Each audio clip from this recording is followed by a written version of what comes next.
चलिए, तो यहाँ पर इंडिया इकोनॉमिक कॉन्क्लेव की झलकियों के बाद हम रुक करते हैं खबरों की ओर। आप देख रहे हैं स्वदेश आर और शुरुआत करेंगे शेयर बाजार से जुड़ी खबरों के साथ, जहाँ पर हमने देखा कि लगातार दूसरे दिन तेजी हमने बाजार में देखी है। RIL का शेयर आज साल के सबसे उच्चतम स्तर पर पहुंच गया। फार्मा और पावर शेयरों में आज हमने तेजी का रुझान देखा। निफ्टी की बात करें, लगातार दूसरे दिन तेजी का आलम रहा। 17,400 के स्तर पर क्लोजिंग हुई है। सेंसेक्स में भी हमने करीब 870 अंकों का उछाल देखा है। बाजार का पूरा एक्शन, आज का कारोबार कैसा रहा, हमारी सहयोगी मानसी दवे बता रही हैं।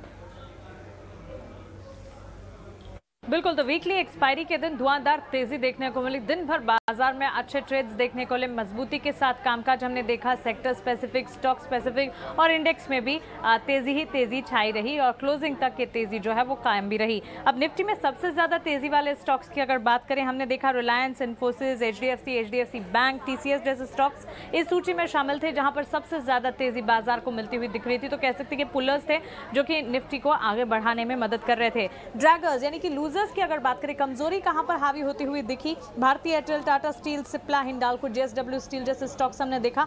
आज दिन भर में ही यहां पर कमजोरी देखने को मिली। करीब आधे से लेकर 1% तक की कमजोरी के साथ इन स्टॉक्स में ट्रेड देखने को मिला। मिड कैप स्पेस में स्टॉक स्पेसिफिक मूवमेंट काफी देखने को मिला। मिड कैप में कई सारे स्टॉक्स भी रहे जो अच्छी तेजी दिखा रहे थे। L&T finance holdings, Manappuram finance जैसे काउंटर्स रहे जो 5.25 से लेकर 9% तक की तेजी यहां पर मिड कैप में top performing L&T finance holdings में देखने को मिली। वहीं अदानी पावर, पॉलीकैब जैसे स्टॉक्स भी इसी सूची में हरे निशान के साथ ट्रेड्स दिखा रहे थे। बिकवाली का दबाव, मिड कैप में कुछ काउंटर्स थे जहां पर लाल निशान के साथ भी ट्रेड्स दिख रहे थे। ICICI सिक्योरिटीज, जिंदाल स्टील जैसे स्टॉक्स 3 से लेकर 5% तक लुढ़कते हुए दिखे। Emami limited, Adani total gas, Adani group के स्टॉक्स और पर्टिकुलरली अदानी टोटल गैस जहां पर अच्छी तेजी दिखती है, आज कह सकते विपरीत एक्शन दिखा और लाल निशान के साथ बिकवाली का दबाव देखने को मिला। इस बीच गेनिंग सेक्टर्स की अगर बात करें, एक भी सेक्टर नहीं था जहां कमजोरी थी।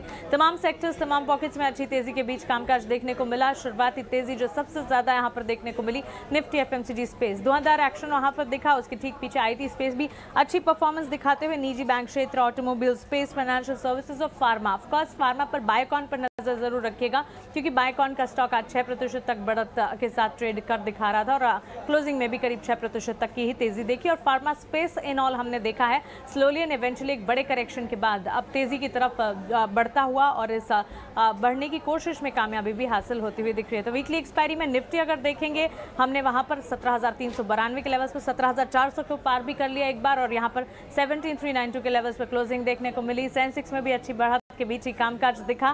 क्लोजिंग जब होती हुई दिखी 57,911 के स्तरों पर, यहां पर करीब 874 अंकों की बढ़त। और बैंक निफ्टी में भी हमने अच्छी तेजी के बीच करीब तमाम बैंक निफ्टी से जुड़े 12 के 12 स्टॉक्स में हरे निशान के साथ ट्रेड दिखे और 36,816 पर यहां पर भी ट्रेड्स क्लोज होते हुए मिड कैप स्पेस भी हरे निशान के साथ ही क्लोज हुआ। तो वीकली एक्सपायरी बेहतरीन होती हुई दिखी। चलिए बात करते हैं आज आए नतीजों की, जहां पर HCL टेक के चौथी तिमाही के नतीजे आए हैं और कंपनी का मुनाफा 3442 करोड़ से बढ़कर 3593 करोड़ पर पहुंच गया है। आय की बात करें, यहां पर बढ़त दर्ज हुई है। चौथी तिमाही में कंपनी की आय 22,331 करोड़ से बढ़कर 22,597 करोड़ पर पहुंच गई है और EBIT की बात करें 4283 करोड़ से घटकर ये 4069 करोड़ पर पहुंच गई है।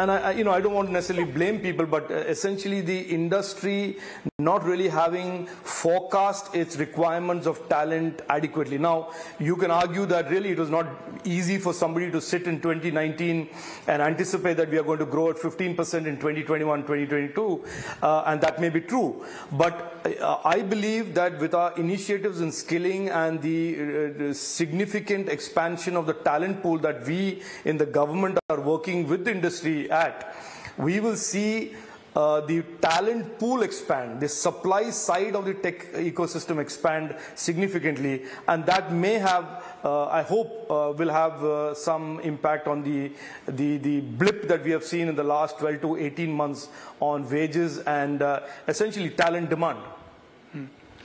It is a good kind of a problem problem to have, Nikunj.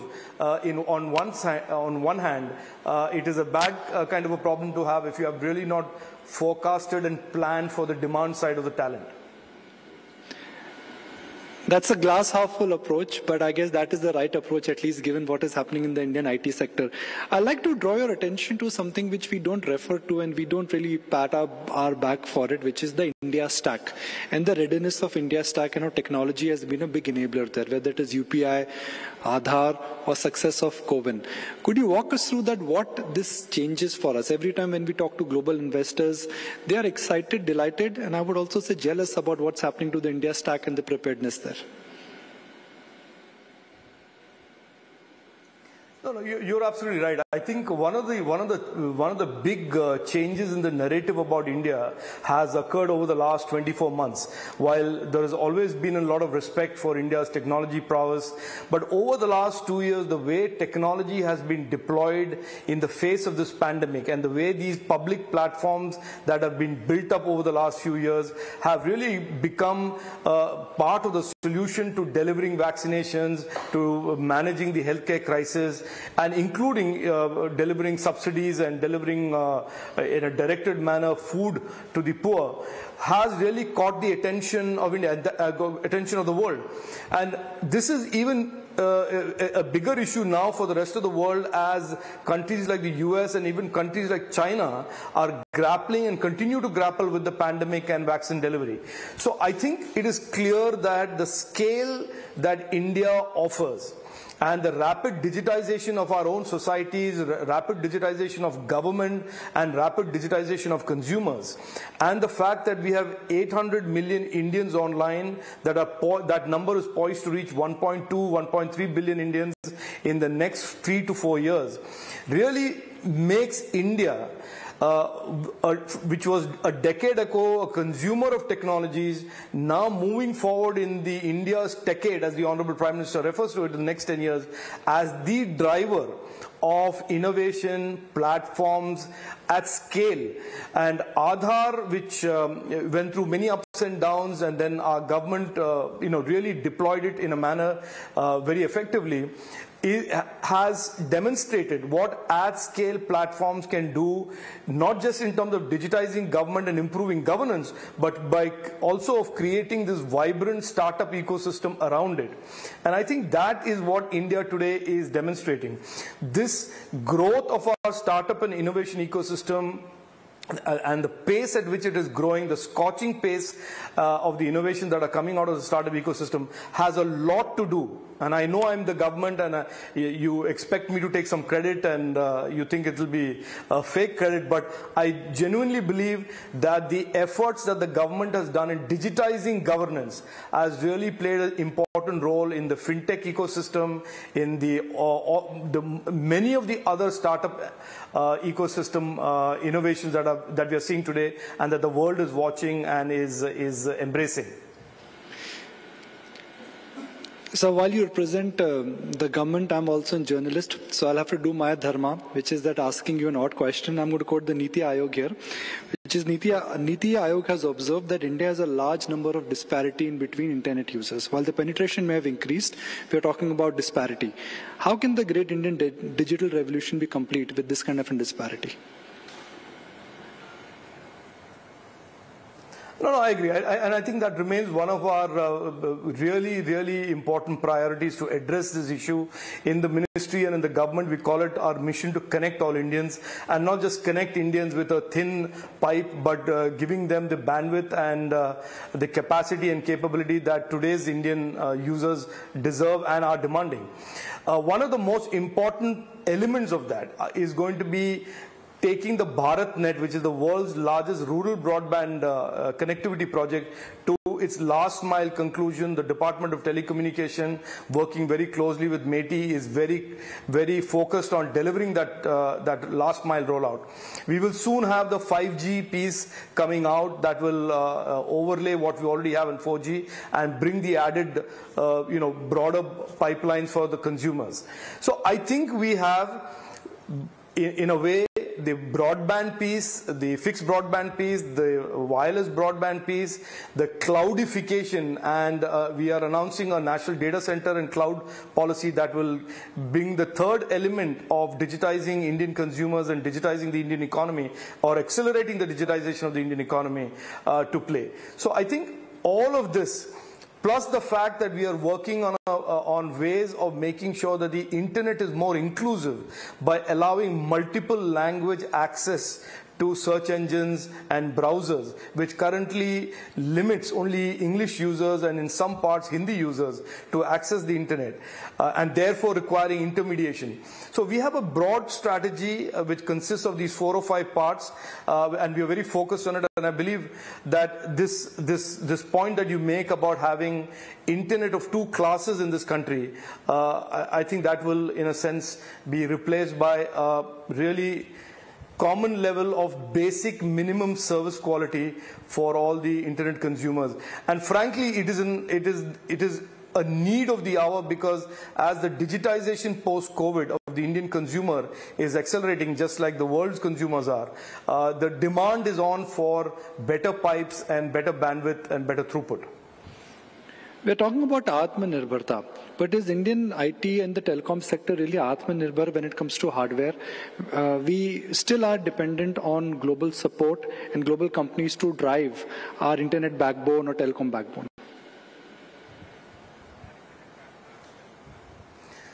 No, Nikunj, I think if you had made this statement maybe 5 years ago, or at the time when I was a telecom entrepreneur building out cellular networks, I would have completely agreed with you. Like I said, we were for many decades, we were consumers of technologies. We were buying solutions and deploying them and providing services. And I think चलिए, तो यहाँ पर आपने देखा Rajeev Chandrasekhar, MOS skill development, entrepreneurship and electronics and IT से बातचीत चल रही है आईईसी में। लेकिन हम यहाँ पर आगे बढ़ेंगे और नेस्ले के नतीजे जो कि आए हैं उनकी बात करते हैं। कैसे रहे हैं नतीजे, हमारी सहयोगी विनी मोतीवाला समझा रही हैं। नेस्ले ने अपने Q1 current year 22 numbers post किए और देखें तो ओवरऑल मोटा मोटी नंबर्स इन लाइन ही आए हैं। Revenue profits in line with expectation है। रेवेन्यू की ग्रोथ 10.2% की रेवेन्यू ग्रोथ हुई है। मेनली ये प्राइसिंग लेड ग्रोथ है rather than volume led growth जो हम देख रहे थे। तो मेनली ये प्राइसिंग एक्शन जो कंपनी ने लिए है to evade raw material inflation और महंगाई से बचने के लिए उन्होंने थोड़ी प्राइसिंग एक्शन लिया, उसकी वजह से प्राइसिंग लेड ग्रोथ हुई है ये टाइम। मार्जिन्स देखें तो स्लाइट बिट मिस आई है मार्जिन्स में, 23.2% की मार्जिन्स आई है, एक्सपेक्टेशन थी 23.8%, तो स्लाइट मिस आई है मार्जिन्स में। और overall margins year on year compare करें तो काफ़ी कॉन्ट्रैक्शन हुआ है, मोर देन 200 बेसिस पॉइंट की कॉन्ट्रैक्शन हुई है इबिटा मार्जिन्स ने। ये ऑब्वियसली बिकॉज है कि महंगाई बढ़ रही है, उनकी edible oil prices, wheat raw material जो है, कॉफ़ी प्राइजेस है, ये सब इंक्रीज हो चुके हैं ईयर ऑन ईयर बेसिस पे, तो इसीलिए थोड़ी प्रेशर बढ़ रही है मार्जिन पे। और उन्होंने आउटलुक भी दिया हुआ है मार्जिन्स पे, जो उन्होंने कहा है कि मार्जिन नहीं पर उनके रॉ मटेरियल्स पे, तो वो एक्सपेक्ट कर रही है कि जो इन्फ्लेशनरी ट्रेंड, ये जो बुलिश ट्रेंड कंटिन्यू हो रहा है रॉ मटेरियल्स में, मे बी ये कंटिन्यू होते रहेगा थोड़े टाइम के लिए। तो शॉर्ट टू मीडियम टर्म में ये एक कंसर्न रह सकता है मार्जिन्स पे, और मे बी ये इम्पैक्ट आगे जाते हुए भी देख सकते हैं मार्जिन्स पे। तो ये एक फैक्टर है वॉच आउट करने के लिए।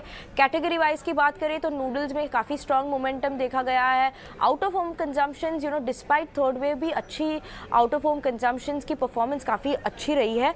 मिल्क प्रोडक्ट्स, वहाँ पे उन्होंने न्यूट्रिशन का जो पोर्टफोलियो है वो काफ़ी अच्छा हुआ है, परफॉर्मेंस उनकी वहाँ पे काफ़ी अच्छी हुई है, क्योंकि प्राइसिंग भी थी, प्राइसिंग एक्शन भी थी जो सपोर्ट करती है इसके परफॉर्मेंस को। ओवरऑल किटकैट और नेस्ले देखे और नेस्ले मंच की बात करें तो वहाँ पे भी कंपनी ने डबल डिजिट ग्रोथ देखी हुई है। तो all in all in line set of numbers, margins पे प्रेशर में भी आगे जाते हुए भी देख सकते हैं, ये एक फैक्टर है वॉच आउट करने के लिए। और इन्फ्लेशनरी ट्रेंड आगे जाते हुए है कि नहीं, ये उस पर मार्जिन्स की मेन डिपेंडेंसी होगी। आगे बढ़ते हैं। नायका ने भारत में प्रीमियम सैलून लॉन्च के लिए एस्टे लॉडर ज़ेवेडा के साथ करार किया है, और किस तरह से ये करार की क्या क्या डिटेल्स हैं एक बार फिर से समझा रही हैं विनी मोतीवाला। नायका अब फॉरे करने वाला है और एंटर करने वाला है जो ब्यूटी सर्विस वेलनेस सेगमेंट है, वहाँ पे भी अभी उनकी एंट्री होने वाली है।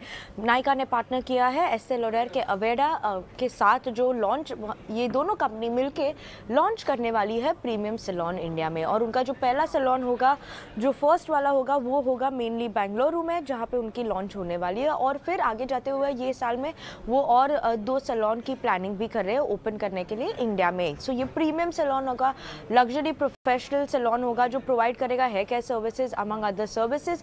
सो शॉली ये एंट्री मार्क करता है नायका की, जो mainly beauty products, fashion products की सेल करते थे, अभी वहाँ वो अभी सैलून सर्विसेज भी, कंज्यूमर सर्विसेज भी प्रोवाइड करने वाला है, जो सैलून सर्विसेज है। तो शॉली ये वन स्टॉप शॉप होने वाला है for lifestyle salon and provide करेगा 100% premium hair care. Now overall beauty personal care market की बात करें जो इंडिया में है, वो है 1267 बिलियन रुपीज़ की मार्केट जो है 2019 में, और उनकी ग्रोथ हो रही थी 13% की। तो वहाँ पे नेक्स्ट लास्ट 3 साल में 13% की ग्रोथ हुई है और आगे जाते हुए भी काफ़ी अच्छी ग्रोथ एक्सपेक्टेड है। फ्रैगमेंटेड सेगमेंट है तो शॉली एक फैक्टर है जो वॉच आउट करेंगे। और नायका की तो शॉली एंट्री हो रही है दूसरे सेगमेंट्स में, तो इंटरेस्टिंग होगा कि कैसे नायका के लिए ये प्ले आउट होगा। चलिए आगे बढ़ते हैं। भारत के 2 दिन के दौरे पर गुजरात पहुंचे ब्रिटेन के पीएम बोरिस जॉनसन ने अदानी हेडक्वार्टर पहुंचकर गौतम अदानी से मुलाकात की है। करीब 1 घंटे तक चली मीटिंग में रिन्यूएबल एनर्जी, ग्रीन हाइड्रोजन और न्यू एनर्जी पर खास फोकस रहा। मुलाकात के बाद अपने ट्वीट में गौतम अदानी ने कहा है कि वो ब्रिटिश कंपनियों के साथ डिफेंस और एरोस्पेस टेक्नोलॉजी पर साथ काम करेंगे। और इस मुलाकात के बाद जॉनसन साबरमती आश्रम पहुंचे। यहाँ उन्होंने महात्मा गांधी की तस्वीर पर माल्यार्पण किया और साथ ही चरखा चलाकर सूत भी काटा। आश्रम की विजिटर बुक में जॉनसन ने लिखा कि इस असाधारण शख्सियत के आश्रम में आना एक बड़ा सौभाग्य है। जॉनसन के दौरे पर और डिटेल्स हमारे संवाददाता अमित राजपूत दे रहे हैं। 2 दिन के ऐतिहासिक दौरे पर प्रधानमंत्री बोरिस जॉनसन जो हैं वो भारत आए, और उसमें भी आज जब गुजरात से इस दौरे की शुरुआत हुई है, ये एक ऐसा ऐतिहासिक क्षण है कि मैं ये बताना चाहूंगा कि 300 साल बाद ब्रिटिश का कोई प्रधानमंत्री सीधा गुजरात आया है। और उसमें भी ब्रिटिश के प्रधानमंत्री का जिस तरह से भव्य स्वागत गुजरात के मुख्यमंत्री भूपेंद्र पटेल, राज्यपाल आचार्य देवव्रत ने किया, उसको लेके जो ब्रिटेन के प्रधानमंत्री थे वो काफी अभिभूत थे। ब्रिटेन के प्रधानमंत्री जो हैं वो अदानी समूह का जो ग्लोबल हेडक्वार्टर अहमदाबाद में एसजी हाईवे पे आया हुआ है, वहां पर वो पहुंचे। वहां पे उन्होंने उद्योगपति गौतम अदानी के साथ में एक लंबी बैठक की, और उस लंबी बैठक के अंदर डिफेंस, एरोस्पेस टेक्नोलॉजी, ऊर्जा क्षेत्र के अंदर, सोलार ऊर्जा क्षेत्र के अंदर, ऐसे बहुत सारे जो विषय थे उनके ऊपर उन्होंने विस्तार से चर्चा की, और बहुत सारे बिजनेस जो कंसाइनमेंट थे वो भी साइन किए। इसके साथ ये एक बड़ी बात सामने आई है कि भारत और यूके के संबंध जो हैं वो बहुत ज्यादा आर्थिक रूप से मजबूत होंगे। एक नई शुरुआत, एक नई पहल जो है वो आज गुजरात के अदानी ग्लोबल हेडक्वार्टर में हमें देखने को मिली है। और साथ ही साथ प्रतिभावान विद्यार्थी, जो भारतीय युवा विद्यार्थी हैं, उनके लिए तकरीबन 2 लाख पाउंड की स्कॉलरशिप, जो ब्रिटेन की सबसे प्रतिष्ठित स्कॉलरशिप है, उसके लिए बात जो है वो सामने आई, उसकी घोषणा की गई। और अंत में ब्रिटेन के प्रधानमंत्री बोरिस जॉनसन ने अदानी ग्रुप के जो समूह के चेयरमैन हैं गौतम अडानी को, उन्हें लंदन आने का न्योता दिया। चलिए आगे बढ़ते हैं। ईवी गाड़ियों में लगती आग की बढ़ती घटनाओं को लेकर केंद्रीय परिवहन मंत्री नितिन गडकरी ने चिंता जताई है। गडकरी ने ट्वीट कर कंपनियों को सख्त हिदायत दी है कि इस तरह की कोई भी लापरवाही बर्दाश्त नहीं होगी। साथ ही जो भी डिफेक्टिव गाड़ियां हैं उनको तुरंत वापस बुलाने के ऑर्डर्स दे दिए हैं। आपको बता दें पिछले 2 महीने में कई इलेक्ट्रिक स्कूटर में आग लग गई थी, जिसमें कई लोग घायल हो गए। वहीं इस मामले में एक जांच कमेटी भी बनाई गई है। ईवी गाड़ियों को बढ़ावा देने के मकसद से नीति आयोग ने बैटरी स्वैपिंग नीति का ड्राफ्ट तैयार किया है, जिसमें बेहतर तरीके से बैटरी स्वैपिंग इकोसिस्टम तैयार किया गया है, ताकि देश में बड़े पैमाने पर बैटरीज से पैदा होने वाली दिक्कतों को दूर किया जा सकेगा। ड्राफ्ट में और क्या क्या डिटेल्स हैं, हमारे सहयोगी दानिश आनंद समझा रहे हैं।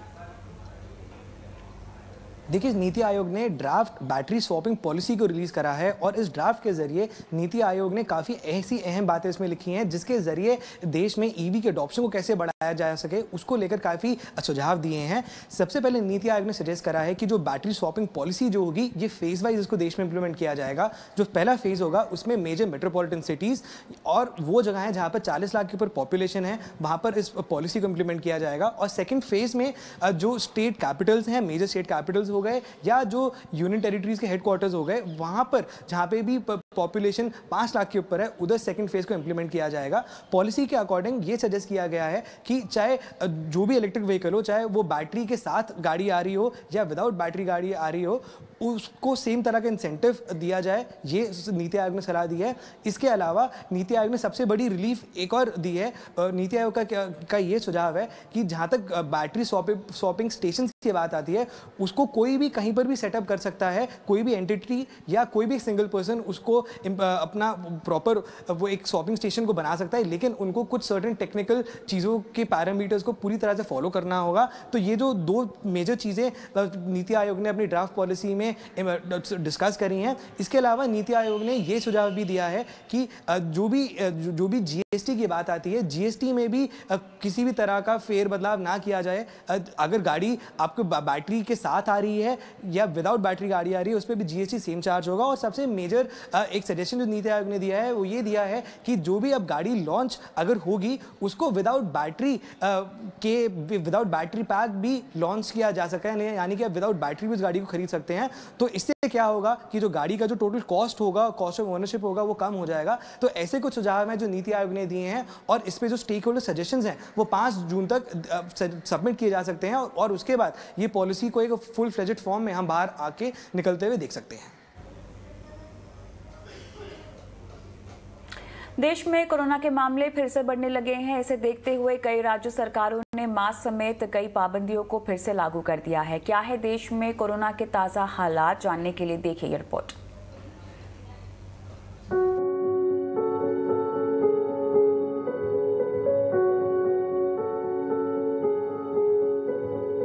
कोरोना के मामले एक बार फिर से परेशानी का सबब बनने लगे हैं। अस्पतालों में एक बार फिर से कोविड पेशेंट्स की संख्या बढ़ने लगी है और उसके साथ चिंता भी। बीते 24 घंटे में देश में 2380 कोरोना के मामले सामने आए हैं, जबकि मंगलवार को कोरोना के 2067 और सोमवार को 1247 केस मिले थे। यानी धीरे धीरे कोरोना अपने पांव पसार रहा है। आंकड़ों के हिसाब से भारत का पॉजिटिविटी रेट 0.53% हो गया है, जबकि वीकली पॉजिटिविटी रेट 0.43% हो गया है। आपको बता दें कि बुधवार को देश में 4,49,114 टेस्ट किए गए थे, जिनमें से 2,380 लोग पॉजिटिव मिले हैं, जबकि 1,231 लोग कोरोना से रिकवर भी हुए और 56 की इस महामारी के कारण मौत हो गई।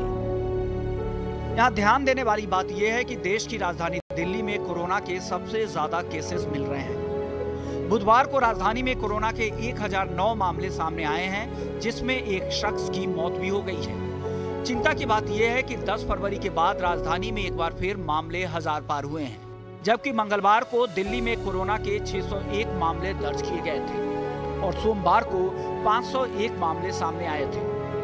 दूसरे शब्दों में कहें तो बीते 15 दिनों में दिल्ली में कोरोना की हालत फिर से गंभीर हो गए हैं, जिसकी वजह से दिल्ली में संक्रमण रेट 5.70% पहुंच गया है।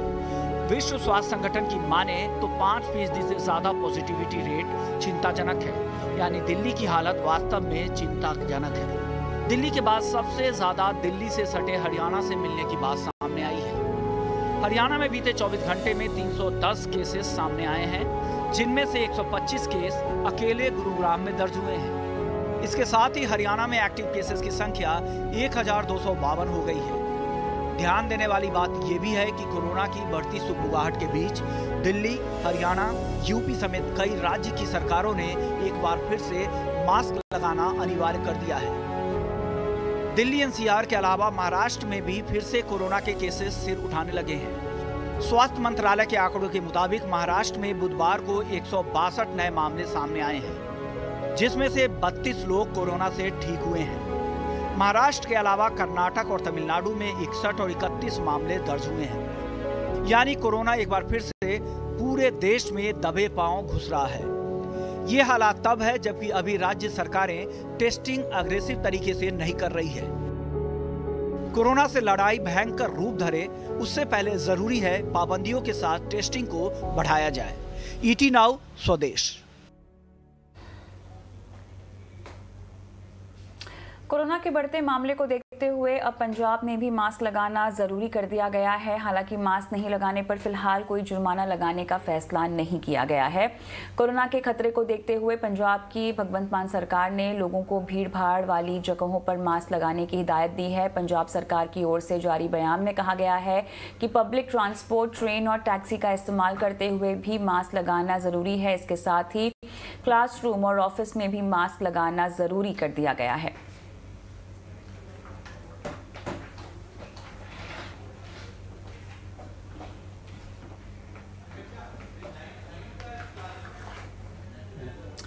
और आज से इंडिया इकोनॉमिक कॉन्क्लेव का आगाज हो गया है। एक ऐसा मंच जहां से भारत के आर्थिक एजेंडे की रूपरेखा तैयार की जाती है। 2 दिन चलने वाले कॉन्क्लेव में इकोनॉमी, कॉर्पोरेट जगत, शेयर बाजार, राजनीति से जुड़े दिग्गज जुड़ रहे हैं। Hillary Rodham Clinton, Anurag Thakur, Jyotiraditya Scindia, Bhupesh Baghel, Gautam Adani, Raghuram Rajan समेत कई दिग्गज हस्तियां शिरकत कर रही हैं। और इस बीच यहाँ पे हिलरी क्लिंटन पहुंच चुकी हैं IEC में। चलिए वहीं का रुख करते हैं। The India Economic Conclave, one of the premier ideas exchange platforms in the country today. Thank you. I'm delighted to be with you. Thank you for inviting me to have this conversation. Well, let me begin. The unipolar movement was strongest at the turn of the century.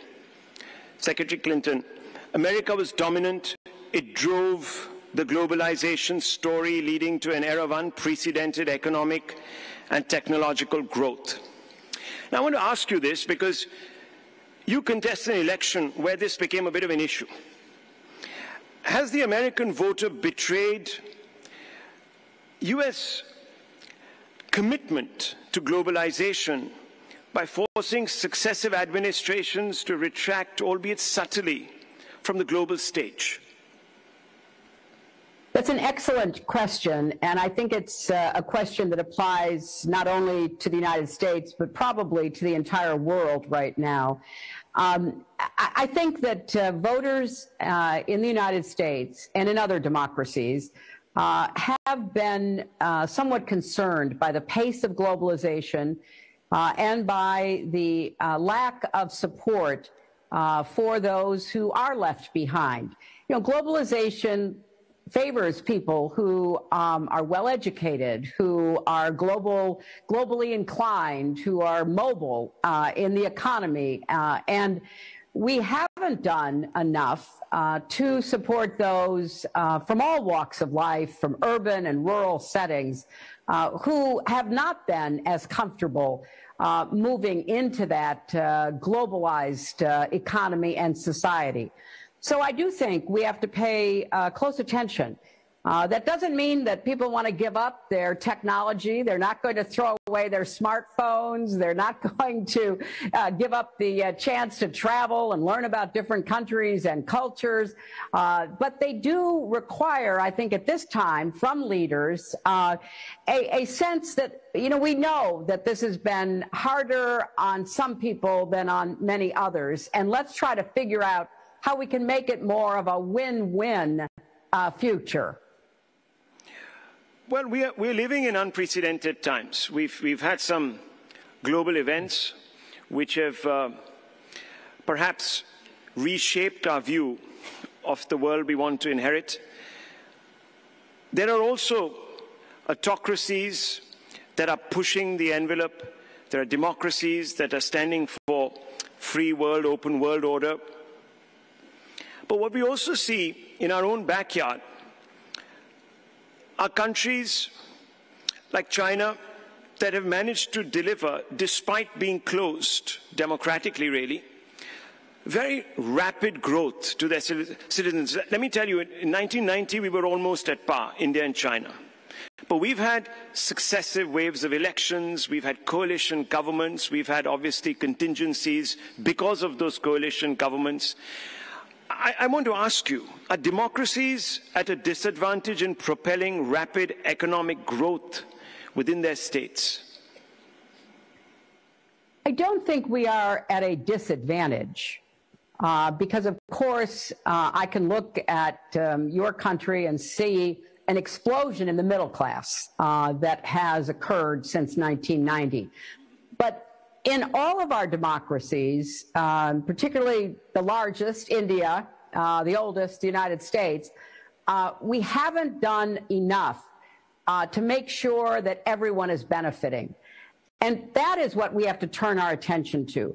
I think that the economic advances in democracies have been remarkable, and the kind of productivity and the innovativeness that we've seen in countries like India and the United States have been important in shaping the global economy. But we have to focus, again, on those people who are marginalized, who are left out of that kind of growth. And in a democracy, a complicated one like mine, and I would say yours as well, it is really important for leaders, not just in government, but in the private sector, to recognize that in a world where we are swimming in information, everybody knows where they stand now. And we have both an opportunity and a responsibility to try to do more, to continue to open the doors of opportunity for those who are otherwise left behind. And I would add, I think it's really important for business to take this issue on, because free people, democratic governments, free markets, innovation, we know those thrive in democracies. They don't thrive in autocracies. You know, we can see that now in Russia, but even in China. China was a great adapter of others' technology, of others' intellectual property investments. And I think it's fair to say that China is now struggling to some extent about how to sustain that level of growth. So India and the United States have great opportunities, in my opinion, if we pay more attention to how we lift more people from, you know, the lower quartile, the bottom half of our economy, so that they too, and particularly their children, have more of a chance to compete. Yet there are some, Secretary Clinton, that believe that China will inherit the earth, that the East is where it's all going to be at. Global commerce is undergirded really by the dollar. It's a global reserve currency. Is it really a question of when and not whether anymore that is going to sort of change? I don't think so, and I'm not saying that just because I am an American and have had responsibilities in our government in the past, because here's what I see happening. You know, the invasion of Ukraine has been an eye-opener and in many ways a wake-up call. It is unprovoked. It seems unnecessary, unjustified, and I think people are now watching more carefully what China does. You know, we have seen China take over Hong Kong. We have seen China threaten Taiwan. We have seen China, you know, threaten your border and threaten, you know, your rightful sovereignty. I think more and more people are going to be reluctant to ally themselves or to follow the lead of an autocracy. I think there's going to be more internal difficulties within those countries as we move forward. So our job, first and foremost, is obviously to defend ourselves and our friends and our allies. And, you know, countries like China have vassal states. They don't have allies. And we have to do more to create a real sense of alliance and solidarity between countries that are democracies, that are, yes, messy, pluralistic, difficult societies. But out of that comes so much energy and so much potential, and we have to support each other in realizing that potential. Unnecessary, yes. The Ukraine war, totally unnecessary. Unprovoked, well, there's, of course, a global debate raging about that, as you know. But Secretary Clinton, let me just build on that. Many people say, and if you were to pick up on the thread of whether it's unprovoked or not, that the US might have actually pushed this situation. At least that's one segment of the debate that seems to be sort of veering around to that. I just want to ask you, has the United States ended up frittering away precious time and even more precious capital by taking eyes off China, as it was intending to do, by focusing on Russia? It's also challenging major world powers, including India, to perhaps take sides, potentially risking driving them away, closer perhaps into China's arms or even Russia's arms. Has the US got its strategic priorities wrong? I don't think so. And I actually spent some time talking with China experts in the last day here in London, where I'm visiting. And I agreed with their analysis, which is that what happened in Ukraine with the invasion of another country, this wasn't Chechnya, which the Russians claimed as part of the body of, the Russian state. This was an independent, separate country, despite. चलिए, तो IC में Hillary Clinton के साथ बातचीत जारी है, लेकिन IC event में कोटक एएमसी के एमडी और सीईओ नीलेश सार से बातचीत की हमारे सहयोगी अजय शर्मा ने। इस दौरान उन्होंने कहा कि भारत कई सेक्टर्स में अच्छी ग्रोथ कर रहा है। साथ ही उन्होंने कहा कि सीमेंट में हम दूसरे सबसे बड़े मैन्युफैक्चरर हैं। आइए सुनते हैं उनके बातचीत के अंश।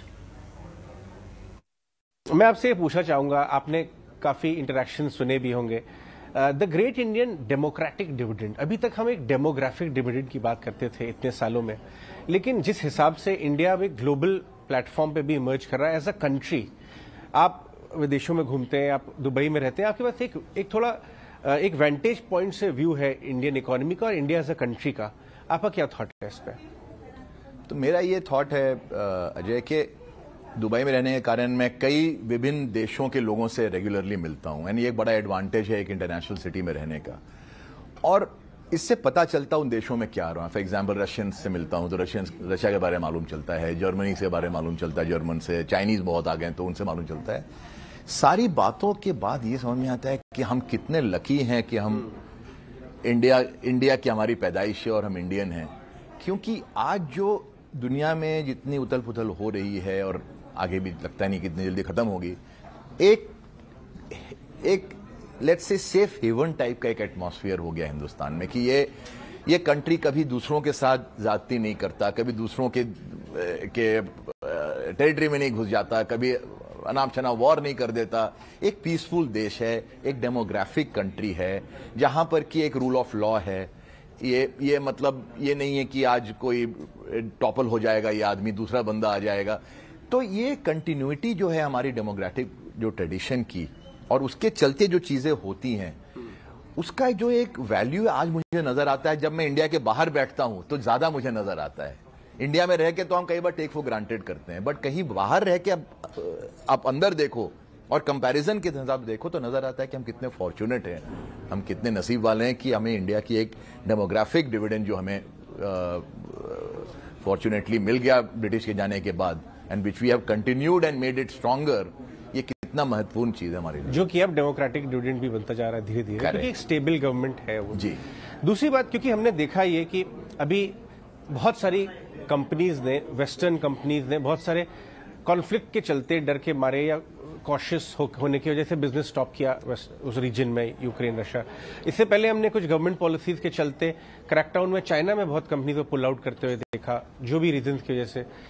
यहाँ पे आपको दिखता है कि उस हिसाब से रिलेटिवली मच मोर मेजर्ड और कामर इन्वायरमेंट है ग्लोबल कंपनीज के लिए भी और इंडियन कंपनीज के लिए भी, कि 10, 15, 20 साल का व्यू लेके आप एक बिजनेस प्लान बना सकते हैं और यहाँ पे अपना एक्सपैंड कर सकते हैं बिजनेस। जी बिल्कुल है। अगर आप दुनिया को ही देख लें तो पहले जैसे ब्रिक पैक था, जब 2002 या 2003 में शुरुआत हुई इन बातों की, तो ब्रिक पैक में कौन थे? Brazil, Russia, India, China, right. अगर आप आज के देखें तो पैक में बचा क्या? ब्राजील की इकोनॉमिक जो एक ग्राफ है बहुत वॉलेटाइल है, कोई स्टेबिलिटी नहीं है, बहुत ज्यादा प्रॉब्लम्स है। रशिया आपको मालूम है स्थिति क्या है वहां पर। चाइना जो एक बहुत स्ट्रांग रहा था ब्रिक पैक में पिछले 20 सालों से, अब because of corona virus and because अब ये जो पॉलिटिक्स ने एक नया मोड़ लिया है, उन्होंने रशिया के साथ एक टैसिट अंडरस्टैंडिंग है जो भी है, उसके चलते अब दुनिया के सामने रह गया है ब्रिक पैक में कौन आखिर जो आई है वही है। तो कई बार क्या होती है चीजें ये कि हम अपनी तरफ से जो कोशिश करते हैं as a country as a company हम करते रहें, लेकिन कई बार इन्फ्लुएंसेस और कॉन्फ्लुएंसेस और फैक्टर्स आते हैं जो हमें एक फॉर्चुनेट एक मोड़ देते हैं जीवन को। आई थिंक इंडिया के लिए ये वो एक समझ लीजिए एक स्थिति आज की डेट में कि कई अदर इवेंट जो हमने कुछ किया नहीं उसके लिए, लेकिन उसका फायदा होगा तो एक देश को ही होगा, वो जाके इंडिया है।